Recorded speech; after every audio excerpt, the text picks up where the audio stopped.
And welcome everybody to another edition of the GSMC Baseball Podcast brought to you by the GSMC Sports Network. I am your host, Kenneth Grunfelder, and as always, it's great to have you guys on this Friday morning. And of course, as always, to start off the show, to tip or donate to the show, go to streamelements.com/GSMC Sports Network/tip. Again, to get your comments recognized, we greatly appreciate that. And then also for bonus coverage materials that you cannot see on this broadcast, go to patreon.com and type up GSMC Sports Network, and that's where you can find all the exclusive content when you sign up. So with that, we got a lot to talk about on this Friday. Big games coming up this weekend, so that's the main topic of the show, and that'll be at the end of the show. But we will go through, to start off the show as we normally do, the latest news and headlines around the league. We'll get into the American League playoff picture in the next segment, and in the third part of the show, we will go through the National League playoff picture, and then in the final part of the show, we will talk about the upcoming series for this weekend and the playoff implications with that. So another week down. This week went very fast, and this was officially the first full week of shows for me, and yeah, like I said, it went really fast. Last night, I got to go out with some friends. We got to watch the football game last night. Giant fans obviously were not happy with the performance with them going up against the 49ers, which you knew was going to be tough, and none of us were very confident going into the game. But, it was nice to get out, watch some football, because I've been very busy as of late, with the show and other things going on in my life. So, but that was nice to do, even though the game wasn't the best for Giant fans. And if you could see part of it, the comforter on my bed is the Giants. So we got to I do have a Yankee comforter as well. So not great to be a fan of those teams at the moment. But actually, so we'll transition a little bit. We'll transition into the Yankees. So Garrett Cole had a very nice start last night, and that could have basically cemented him as the Cy Young. Last night pitched very well against the Blue Jays, and that was a big loss for the Blue Jays because they are obviously one of the wild card teams at the moment. And I did talk about the fact that this the Blue Jays are going up against Garrett Cole, so it's gonna be tough. But the way the Yankees offense has been over the last couple weeks, especially now with Dominguez being out, because Dominguez did provide a spark for them, but now with with him being out, they've been back to how they were for the majority of the season. But Garrett Cole went out there and pitched very well. Went 8 innings, 2 hits, 1 earned run, 9 strikeouts, and his ERA went down to 2.75. So it looks like he is definitely going to get the Cy Young. Jake Bauer started off the game with a 3-run home run, and then the Yankees tacked on a couple of runs in the 6th and the 7th inning, and then the Blue Jays scored their 3 runs in the 8th and the 9th inning. So, yeah, the Yankees get themselves back over 500. The Blue Jays, it's not something you want at this point in the year, but a great start for Garrett Cole, and I think especially going 8 innings. And I'll be honest again, really didn't watch the game because I was busy, but it was on where we were at last night along with the football game. But we get into this place, and literally every TV has the football game on, and there was like maybe 1 or 2 TVs, one of the smaller TVs that had the Yankee game on. But obviously we were paying more attention to the football game because with the Yankees, they just they've been out of it for so long. I mean, they're still mathematically in it right now, but it was on a little TV, and they did end up getting the win. And Garrett Cole pitched very well, 8 innings. So I think that definitely cemented him as the American League Cy Young. With the National League Cy Young, it's a little bit different, but I think, like I talked about the other day, as of right now, Blake Snell is the favorite. But as I always say, we'll just have to wait and see.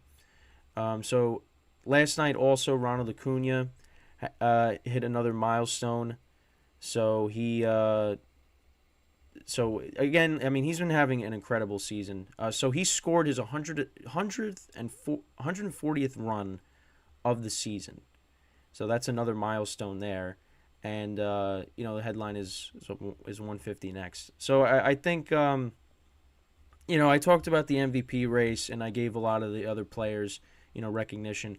Matt Olson actually hit his 53rd home run last night. I was curious to see. I was hoping he could get up to 60, but it's. I mean, he's really gonna have to go on a tear this last week if he's gonna. I mean, there's still a chance, but it's at this point it's kind of a slim chance. But Ronald Acuna is just having an incredible season, and 140 runs scored, 68 stolen bases, 335 batting average. I mean, and he's gonna get 40 home runs. He's gonna hit one more home run at least. Well, he's gonna hit a couple of them. He should, but I think at this point, it's gonna be him that's gonna win MVP. And I honestly think that if it wasn't for Ronald Acuna, I mean, I think Matt Olson. You got to give Matt Olson maybe the MVP. I know you got Mookie Betts, obviously, but I mean, Matt Olson's just been incredible for the Braves, and I keep saying it. After them letting go of Freddie Freeman, bringing him in was like the next best thing, and a lot of teams missed out on that. Because I talk about how I wish my team went out and got him. This is what the Braves do. They are a very well-run organization, and they got a lot of great players on that team, and that's why they're the favorite. That's why they got the best record in baseball, and that's why right now they're the favorites to win it all. So, because they got a lot of great players on that team. But so another milestone last night for Ronald Acuna, and so we'll see what his stats end up looking like at the conclusion of this regular season. We still got a week before the season's over. Season ends on October 1st, so we'll see where he's at when that happens. So another thing, the Rays called up their top prospect, Junior Caminero, from I think it was from AA. They said so. He was so according to MLB Pipeline, he is the number 6 overall prospect in Major League Baseball. So yeah, they called him up from AA. Let's see if we can get a player profile on him because I want to see what his stats are this season. So yeah, in 2023, stats are very good. Now again, it's in the minor league, so you got to keep that in perspective. But in 460 at bats, he's batting .324, 31 home runs, 94 RBIs, 5 stolen bases, and 975 OPS. That's very good. And he's 20 years old. He's a shortstop. So that's big because of things that have happened over the course of the last month or so with regarding the Rays, with the Wander Franco situation. This is we'll see what happens now. But he's had a great season, and in his career in the minor leagues, 845 at bats, 316 batting average, 51 home runs, 178 RBIs, 19 stolen bases, 938 OPS. So that's big news right there, and I'm assuming that he will be in the lineup tonight when the Rays play. They play the Blue Jays, and I'll preview. Yeah, they are playing the Blue Jays, so that's big. So we'll see. We'll see how he performs. But that's and the Rays, they actually picked up a huge win yesterday against the Angels because the Orioles actually ended up losing, so they kind of closed the gap a little bit in the American League East. But yeah, so that's a big headline, bringing up the number 6 overall prospect, and you can see why. Again, looking at the numbers, he's been very good this year. But we'll see now how that translates to the major leagues. You got to make sure to put that into perspective there. So Max Fried made his return last night, and pitched pretty well. He's 8-1 on the season, 2.55 ERA. So he went 6 innings, 1 earned run, 7 Ks. So yeah, that's big to get him back. With him and Strider, the rotation again. That's another strength for the Braves is their pitching. So they really are a complete team. and getting him back is huge. It's just, I keep saying it, but is somebody gonna knock him off, or is this gonna be the year? Because again, it can happen, but I just right now you just don't see it because they're just a juggernaut right now. Um, the Giants, they dropped below 500, so that kind of hurts their playoff odds at the moment. I think that they are going to be a team that's going to be on the outside looking in. That I'm comfortable in saying they are going to be one of those teams that's going to be on the outside looking in. And one of the teams that I want to talk about, and I talked about it yesterday towards the end of the show, and I talked about it on the Patreon as well. There's a team that is slowly making their way into the discussion, and they picked up a half a game without even playing yesterday. And if you watched yesterday's show, you'll know exactly the team I'm talking about. And we will touch upon them more in the third segment, and that is the San Diego Padres. The Padres, they picked up a half a game. They're now 4 games back in the wild card. And listen, it's not impossible. There's a week to go, and I don't know. But we will touch upon it more when we get into the National League playoff picture, and we'll go over that. But yeah, I'm starting to think it's a possibility. And obviously there's a week left in the season, so they can't make any mistakes. They can't have any slip ups. Like they need to continue to win games, and I think they're going to do that. But on the other hand, they're also going to need some help from other teams. So we're just going to have to hope that, at least if you're a Padres fan, they go out and they can do it. Because I just think it would be fascinating if they end up making the playoffs somehow. I really do. And that's a team nobody's gonna wanna face. So Christian Yelich is trying to work his way back. Obviously, he was dealing with some injuries. I know there was like the injury report on here.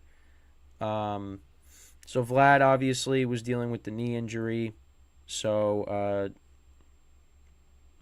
Arise and Jake Berger still dealing with injuries. Correa, Royce Lewis, Byron Buxton, they're dealing with injuries. Correa was placed on the 10-day injured list Wednesday with plantar fasciitis. Lewis was pulled from Tuesday's game because his hamstring tightened up. Vlad still not in the starting lineup because he was dealing with a knee issue. No structural damage, only inflammation, but you're hoping that the Blue Jays get him back. Mountcastle was placed on the 10-day IL with AC joint inflammation in his left shoulder. So that's obviously for the Orioles. That's not what you want. Brandon Crawford and Alex Cobb dealing with injuries. Ohtani we know about. But yeah, that's basically it with the that's basically on the injury front. Manny Machado might be getting elbow surgery in the off season. I think I might have talked about that, but yeah, I mean a lot of injuries at this point in the year. But for playoff teams, you don't want that because you want to be healthy and have all your guys ready for when but it's not what you want at this point. But yeah, so that's the injury update. But yeah, that's pretty much it with the first segment. Some headlines, but yeah, that's how I'm going to try to start off the show. But now with that, we are going to get into where it gets crazy, and that's obviously talking about in the next segment. We'll start off with the American League. We'll talk about the American League playoff picture when we get back. So stick around, and we will be right back here on the GSMC Baseball Podcast.